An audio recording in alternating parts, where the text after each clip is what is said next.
menjadi moderator kelompok 9. Kemudian silakan dilanjutkan kepada kelompok.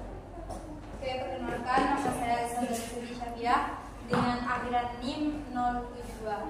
Saya Fasa Askar dengan akhiran NIM 051 dan teman saya Naura Nashua dengan akhiran 060. Tapi berhalangan karena sakit.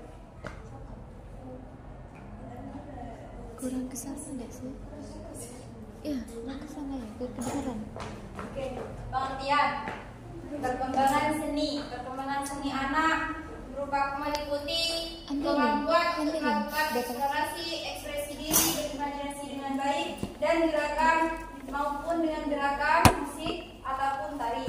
Jadi anak usia dini itu kan mas-masnya ya. Jadi di masa itu anak-anak itu sangat baik dalam perkembangan maupun pertumbuhannya. Contohnya dalam perkembangan seni, yang mana anak itu bisa berimajinasi, mengekspresikannya, dan gitu. Dan untuk kemampuan anak berinteraksi antara dari diri sama lingkungannya itu berpengaruh dalam perkembangan seninya. Next.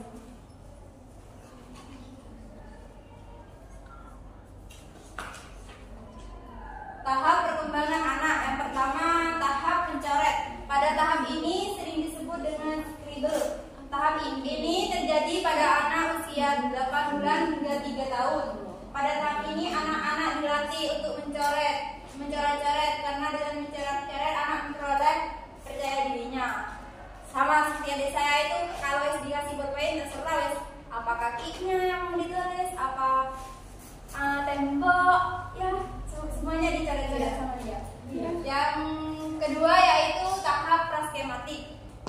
Tahap praskematik ini anak mulai memahami simbol-simbol yang dibuatnya untuk menggambar sesuatu, namun deskripsi tersebut seringkali tidak sesuai dengan maknanya. Kadang membuat coret sama, tapi cuma sudah mulai membentuk gitu, gambarannya itu mulai membentuk gitu. Terus yang ketiga yaitu tahap skematik. Ketika anak-anak melewati tahap ini, mereka mulai mengeksplorasikan dan membentuk gagasan yang jelas tentang orang-orang dan lingkungannya.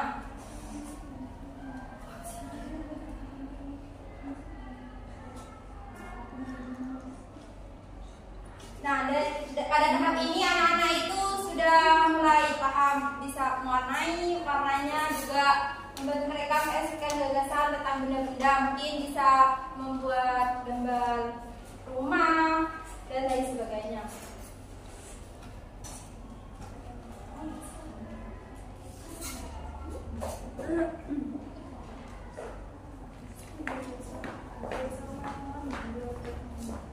Selanjutnya ada tahap perkembangan seni. Nah, tahap perkembangan seni menurut Permendikbud nomor 137 dan 146 tahun 2014, di sini dibagi ada 3 tahap. Yang pertama ada tahap usia lahir sampai 2 tahun. Nah, tahap usia lahir sampai 2 tahun ini dibagi menjadi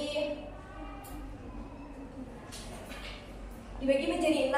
Dari lahir sampai 3 bulan, 3 bulan sampai 6 bulan, 6 bulan sampai 9 bulan, 9 sampai 12 bulan, 12 sampai 18 bulan, dan yang terakhir ada 18 bulan sampai 24 bulan.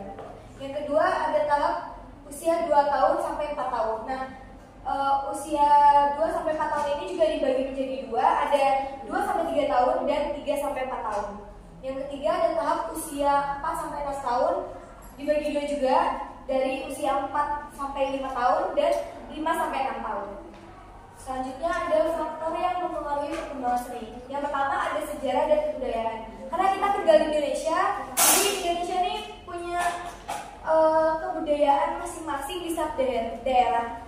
Jadi di setiap daerah itu mempunyai kebudayaan atau tradisi masing-masing. Jadi setiap anak di setiap daerah itu beda-beda ya. Yang kedua ada pengaruh agama dan kepercayaan. Nah, dikatakan di Indonesia ada beberapa agama, jadi setiap daerah juga ada pengaruh dari agamanya masing-masing itu. Yang ketiga ada pendidikan dan lingkungan sekitar.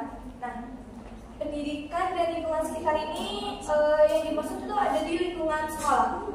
Guru dan orang tua ini sangat berpengaruh untuk anak usia dini karena mereka ini belum tahu apa-apa, kayak misal belum tahu tutur bahasa yang baik atau cara-caranya yang lain. Yang keempat ada pengaruh teknologi dan komunikasi. Nah, dengan adanya teknologi dan komunikasi yang sekarang ini semakin pesat, jadi anak-anak lebih mudah mengakses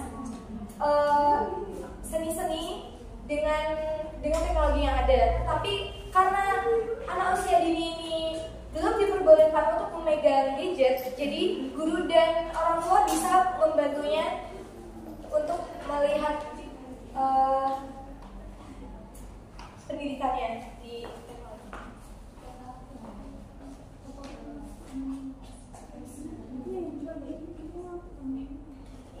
Selanjutnya, strategi mengembangkan kemampuan seni. Yang pertama ini menciptakan pembelajaran melalui permainan bebas. Nah, anak usia dini ini lebih suka bermain daripada belajar. Jadi guru maupun orang tua itu memberikan pembelajaran melalui bermain. Jadi kayak mereka ini diajarkan berhitung ataupun membaca dengan cara yang menarik. Jadi agar mereka itu tidak merasa kalau mereka ini belajar. Jadi mereka ini bermain gitu. Yang kedua, diskusikan dengan anak hasil pekerjaannya. Nah, habis orang tua atau guru yang memberikan pembelajaran dengan cara bermain itu kayak misal ini disuruh menggambar gitu ya. Menggambar ini kan anak-anak pasti gambarannya setelah dia ya, kayak terserah dia yang apa yang dia ada di pikirannya digambar, meskipun itu gambarnya tidak sesuai apa yang sesuai dengan kenyataannya. Jadi kayak kita ini sebagai guru atau orang tua menanyakan, ini gambar apa sih nak? Ini kenapa gambarnya ini kayak gitu. Terus yang ketiga, berpartisipasi dalam kegiatan anak. Nah, itu sama kayak tadi, dengan menanyakan hasil pekerjaannya, kayak kita ini memberikan apresiasinya. Jadi kayak, oh ternyata meskipun gambarannya, misal gambarnya tadi pohon, tapi warnanya dia ngasih warnanya bukan hijau ataupun coklat, tapi kayak warna merah, pink atau merah gitu ya. Jadi kayak tetap kita tuh harus mengapresiasinya. Jadi kayak meskipun gambarnya itu merah tapi kayak, oh bagus ya nak, jadi kayak gitu. Jangan dituntut anak untuk harus sesuai gitu. Yang keempat, memberi pilihan. Nah, memberi pilihan ini yang dimaksudnya itu kita sebagai guru atau orang tua, kita ini memberikan pilihan. Semisal kayak menggambar itu menggunakan pensil atau pulpen atau spidol. Jadi biar anak itu memilih mau yang mana kayak gitu. Terus yang kelima, peran orang tua dan guru adalah mendukung, bukan mengarahkan. Peran orang tua dan guru bukan memberi perintah, melainkan mendukung atau menyemangati anak. Nah, yang sudah saya katakan tadi, jadi kita sebagai orang tua ataupun guru, kita itu hanya mendukung. Jadi bukan menyuruh anak untuk ini itu. Jadi kita hanya mendukung anak maunya apa. Misal anak ini lebih memilih seni musik, dia lebih memilih suka bernyanyi daripada menggambar. Jadi kita harus mendukungnya, kayak misal kita memberikan fasilitas kayak mic gitu di rumah atau mengelaskan dia di musik kayak gitu. Yang keenam, fokus pada prosesnya bukan pada produknya. Nah, kita ini jangan melihat hasil dari anak itu, tapi kita harus melihat prosesnya. Gimana sih anak ini melakukan, kayak tadi ada anak yang suka bernyanyi gitu ya. Jadi kita harus melihat prosesnya aja, jangan lihat hasilnya, meskipun hasilnya itu mungkin dia masih fales atau gimana. Jadi kita mendukung prosesnya gitu.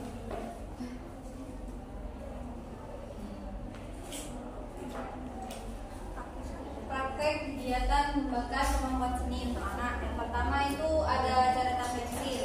Jadi kita nantinya sebagai seorang guru memberikan anak-anak itu waktu praktek dengan cara menggunakan pensil. Terus yang kedua kedua, mewarnai gambarnya. Maksudnya atau kita sendiri yang membuat gambarnya. Misal kita beri warna lebah ya, biar anak sendiri yang menentukan warna-warnanya. Terus yang kedua, buatlah sebuah karya sesuai mozaik. Maksudnya itu mungkin dengan cara kita memotong kertas kecil-kecil terus ditempelkan sama anak-anak. Terus yang kedua, mainkan dengan adonan mainan atau kita itu memberi adonan PlayStation. Ya itu terserah anak-anak tuh bisa buat hewan atau apa, terserah. Yang sesuai dengan keinginan mereka. Terus yang kelima yaitu berkreasi dengan stick es krim. Bisa kan kita, maksudnya kalau sesi anak tetap kita yang beri gambar biar anak-anak menempelkan stick es krim itu. Yang keenam, berkreasi dengan mani-manikan atau dengan biji-bijian atau dengan kayak gitu bisa. Nanti biar anak sendiri apa Enggak, dibikin, ditempel-tempel gitu tuh, kayak bikin gambar juga bisa. Iya, tapi ya harus, tapi tetap harus diawasi ya kalau misal seperti itu. Ada di tas. Kelompok 9 membuka sesi pertanyaan pertama, yaitu 3 pertanyaan. Silakan siapa yang mau bertanya? Tangan. Mbak Jasmine. Perkenalkan, nama saya Jasmine dan Muhammad Ana dengan akun running 047. Saya ingin bertanya, bagaimana jika ada anak yang suka melukis, tetapi orang tua anak tersebut melarang? Kita sebagai guru itu bagaimana cara menanggapi? Oke, jadi pertanyaan intinya kita sebagai guru tuh gimana caranya gitu ya? Oke. Makasih. Terus Pertanyaan kedua, silakan Mbak Mei. Perkenalkan, nama saya Mevi Auspita Anggreni dengan nomor NIM akhiran 068. Di sini saya ingin bertanya, mengapa metode pembelajaran PAUD penting dalam pendidikan anak usia dini? Terima kasih. Pertanyaan ketiga, silakan yang mau bertanya. Itu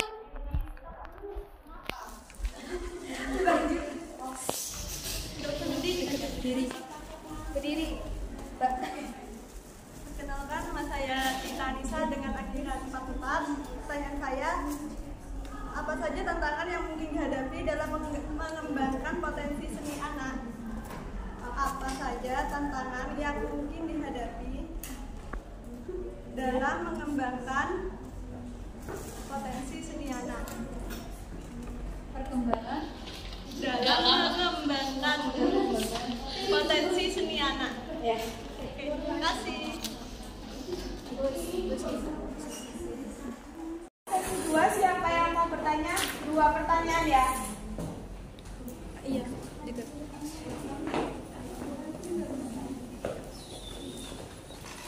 Baik, saya Liana Helisa dengan akhiran NIM 63. Di sini saya ingin bertanya, untuk tahap perkembangan seni di rentang umur 0 sampai 6 tahun itu apa aja sih? Gimana? Bisa diulang? Tahap perkembangan seni di rentang umur 0 sampai 6 tahun itu apa aja sih? Oh, rentang. Oke. Makasih.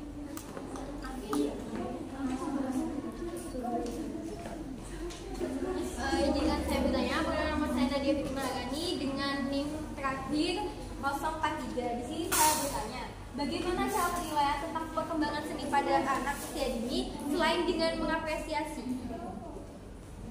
Bagaimana cara penilaian? Tentang pengembangan seni pada anak usia dini selain dengan mengapresiasi. Karena tadi dijelaskan hanya mengapresiasi.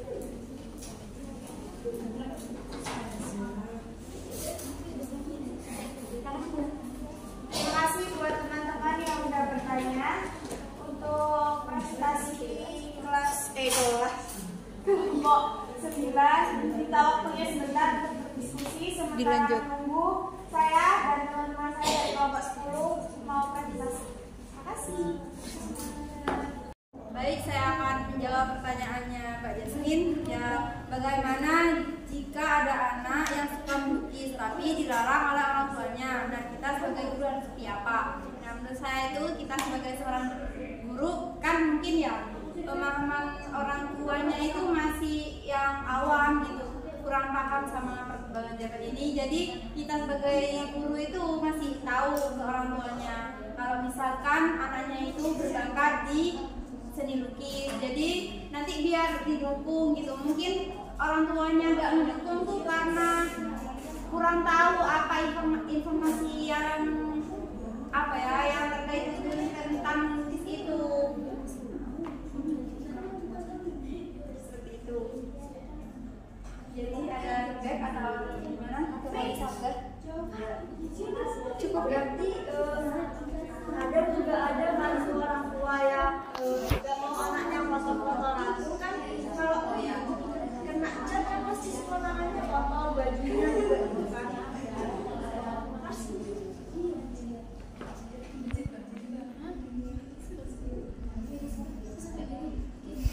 Terus mau jawab pertanyaannya Mbak Anissa, apa saja tantangan yang dihadapi dalam mengembangkan potensi seni anak? Yang tadi faktor utamanya itu, tantangan utamanya itu emang orang tua, karena orang tua zaman apa ya yang masih awam-awam tuh masih gak ngerti gitu. Kalau sekarang itu perkembangan teknologi itu sudah, selain itu apa ya, perkembangannya itu sudah beda, metode pembelajarannya juga sudah beda. Jadi sebagai guru ya tetap kita harus ngasih tahu kalau misalkan ini loh anaknya itu berbakat di bidang ini. Jadi nanti orang tua tuh paham, oh anakku berbakat, jadi harus didukung dengan banyak cara lah, atau dibilesin atau bagaimana supaya apanya itu bakatnya itu lebih berkembang lagi gitu. Jadi tantangannya cuma orang tua aja. Ya mungkin dari faktor itu faktor utamanya, mungkin dari faktor sekitar juga ada, mungkin dari teman-temannya yang males, jadi dia itu juga ikut males. Biasanya kan teman juga berperan juga ya.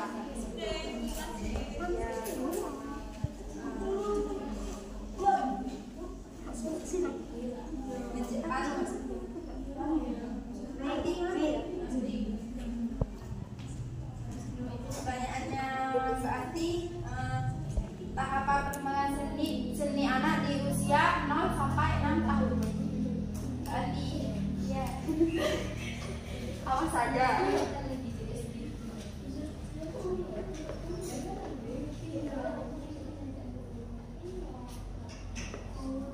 Perkembangan anak di usia itu, yang pertama di usia 0 sampai 3 bulan. Anak itu biasanya kalau di usia segitu itu masih mendengarkan, menoleh. Misal kita kasih apa gitu, tujuannya itu bisa kasih kita kasih mainan gitu, perlihatkan dia interaksinya itu sama itu gitu loh. Terus yang kedua dari usia 3 sampai 6 bulan. Di usia ini anak mendengarkan musik, misal kita kasih ngedengerin musik itu bukan cuma musik, itu sudah mulai merespon apa yang dikatakan gitu loh, yang orang tuanya katakan gitu. Terus di usia 6 sampai 9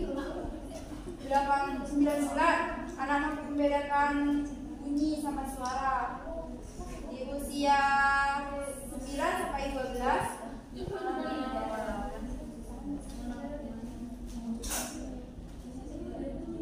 terus di usia 18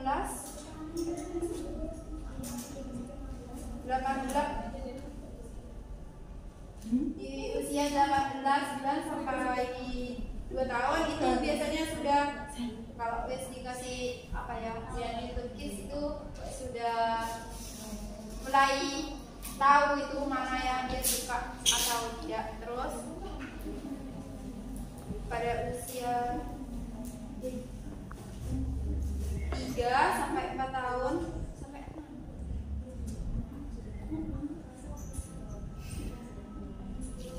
misal dengan kayak sudah bertepuk tangan, iya mungkin bernyanyi juga meskipun nyanyiannya itu gak karuan.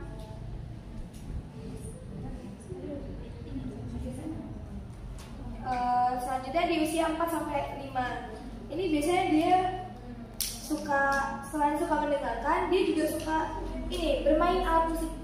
Jadi bisa nyanyi terus sambil mungkin apa ya, kalau anak kecil kan biasanya ini ya ngedrum gitu, ada main drum gitu. Usia 6 ini biasanya sama kayak tadi, cuma lebih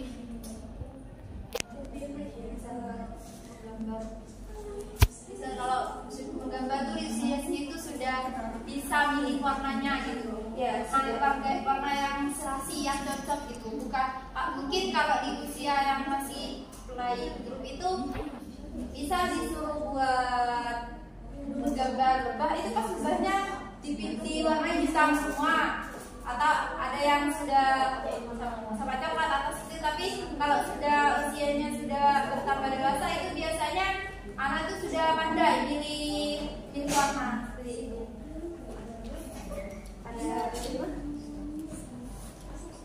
Oke, selanjutnya saya akan menjawab pertanyaan dari Mbak Mei. Pertanyaannya, mengapa metode pembelajaran PAUD itu penting dalam pendidikan anak usia dini? Pada dasarnya, metode pembelajaran PAUD adalah fondasi penting untuk membantu anak-anak tumbuh dan berkembang dengan baik. Terus memberikan landasan yang kokoh untuk pendidikannya di masa depan. Jadi karena kita ini sebagai guru ataupun orang tua dari anak usia dini, mereka kan belum tahu apa-apa. Jadi mereka harus dituntun untuk menjadi lebih baik ke depannya. Seperti itu, bisa diterima? Ya. Selanjutnya saya akan menjawab dari Mbak Nadia. Pertanyaannya, bagaimana cara penilaian tentang perkembangan seni pada anak usia dini selain mengapresiasi? Sebenarnya metodenya itu ada banyak ya. Yang pertama ini kita melakukan observasi. Jadi kita mencermati karya seni anak-anak dari semisal kita ngasih gambar ya, suruh mereka menggambar. Mereka kalau hari ini gambarnya gimana, terus nanti ke depannya gimana, apa lebih baik lagi, apa ada berkembang atau tidak. Terus yang kedua ini membuat portofolio. Nah, kita ini membuat portofolio ini biar kita tahu apakah anak ini berkembang atau tidak. Terus apa emang seninya anak ini di bagian gambar atau musik atau yang lainnya. Sama yang terakhir ini bisa dengan wawancara. Jadi kita sebagai guru maupun orang tua, kita ini bisa menanyakan kepada anak kayak, kamu suka apa gitu, atau mungkin anaknya atau mungkin kita menanyakan gambarnya ini, kenapa kamu gambar ini gitu, kenapa warnanya itu gitu. Saya diterima? Terima kasih. Oke, sekian dari kami kelompok 9. Kurang lebihnya mohon maaf. Wassalamualaikum warahmatullahi wabarakatuh.